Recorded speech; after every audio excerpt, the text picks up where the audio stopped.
warahmatullahi wabarakatuh. Saya dari kelompok bahasa baku dan non baku ingin menjelaskan tentang pengertian, ciri-ciri dan contoh dari bahasa baku.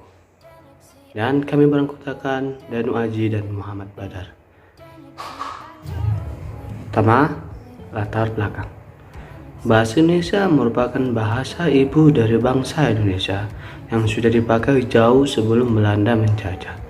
Jika bakal bahasa sebagai nasional dan bahasa negara berawal dari pernyataan sikap politik pemuda Nusantara dengan ikrar Sumpah Pemudanya. Nah, kita masuk ke dalam pengertian bahasa baku. Bahasa baku ialah satu jenis bahasa yang menggambarkan dalam bentuk dan fungsi bahasa. Menurut ahli Einar Hug, dia katakan logat yang paling betul bagi suatu bahasa.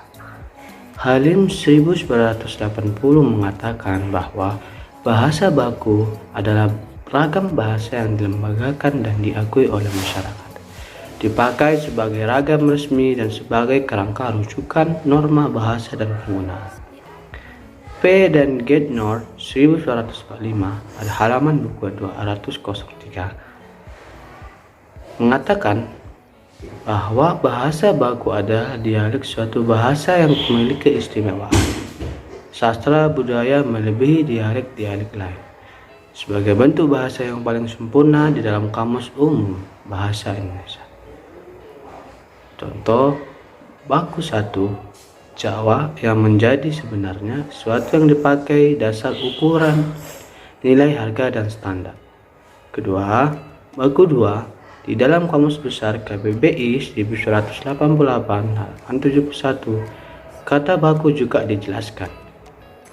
Tolak ukur yang berlaku untuk kualitas dan ditetapkan berdasarkan kesepakatan. Selanjutnya adalah pengertian bahasa baku. Istilah bahasa non baku ini terjemahan dari non-standard language.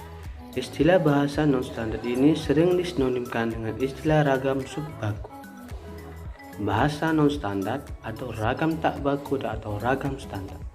Suharyanto berpengertian bahwa bahasa non-standar atau tidak baku adalah satu variasi bahasa yang tetap hidup dan berkembang sesuai fungsinya, yaitu dalam pemakaian bahasa tidak resmi. Al-Wasilah berpengertian bahwa bahasa non-standar atau bahasa yang tidak bisa memakai kata-kata atau ungkapan, struktur kalimat, ejaan, dan pengucapan yang tidak biasa dipakai oleh yang berpendidikan. Baiklah, kemudian adalah ciri-ciri bahasa baku dan non-baku. Pertama, pelafalan sebagai bahasa fonologi. Bahasa Indonesia baku adalah pelafalan yang relatif bebas dari atau sedikit diwarnai bahasa daerah atau dialek, misalnya atap dibaca atap, kalau, habis senin. Kemudian yang kedua, bentuk kata yang berawalan me dan ber dan lain-lain. Sebagai bahasa morfologi, bahasa Indonesia baku ditulis atau diucapkan secara jelas dan tetap di dalam kata.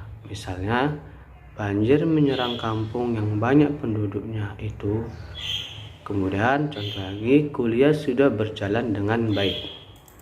Kemudian yang ketiga, konjuksi sebagai bahagian morfologi bahasa baku ditulis secara jelas dan tetap di dalam kalimat. Misalnya, sampai dengan hari ini tidak pernah siapapun karena semua dianggap penipu. Yang keempat adalah partikel kah, lah, dan pun. Sebagian bagian morfologi bahasa Indonesia baku ditulis secara jelas dan tetap di dalam kalimat. Misalnya, bacalah buku itu sampai selesai. Bagaimanakah cara memperbaiki kesalahan diri? Bagaimanakah kita harus menerima perbuatan ini dengan lapang dada? Kemudian ada yang kelima, namanya preposisi atau kata dengan sebagian bagian morfologi bahasa Indonesia. Dituliskan secara jelas dan tetap dalam kalimat. Misalnya, Saya bertemu dengan adik saya kemarin. Ia benci sekali kepada orang tua itu. Kemudian yang keenam adalah bentuk kata ulang dan replikasi sebagai morfologi bahasa Indonesia baku. Ditulis secara jelas dan tetap sesuai dengan fungsi dan tempat di dalam kalimat. Mereka itu harus diawasi. Semua negara melaksanakan pembangunan ekonomi. Yang ketujuh adalah kata ganti atau polaritas tutur sapa sebagai bahasa morfologi. Bahasa Indonesia baku ditulis secara jelas dan tetap dalam kalimat. Misalnya, saya, Anda bisa bekerja sama di dalam pekerjaan ini. Aku, engkau sama-sama berkepentingan tentang problem. Saya, saudara sedang harus berpergian yang sama. Kemudian yang kedelapan adalah pola kelompok. Kata kerja tambah agen dan tambah kerja sebahagian. Kalimat Indonesia baku ditulis dan diucapkan secara jelas di dalam kalimat. Surat Anda sudah saya baca. Kirim buku sudah diterima. Baiklah, sekian dari penjelasan kami tadi, walaupun sedikit, mudah-mudahan bermanfaat dan semoga dapat berpahala bagi yang membaca dan memberinya. Sekian dari kelompok kami. Wassalamualaikum warahmatullahi wabarakatuh.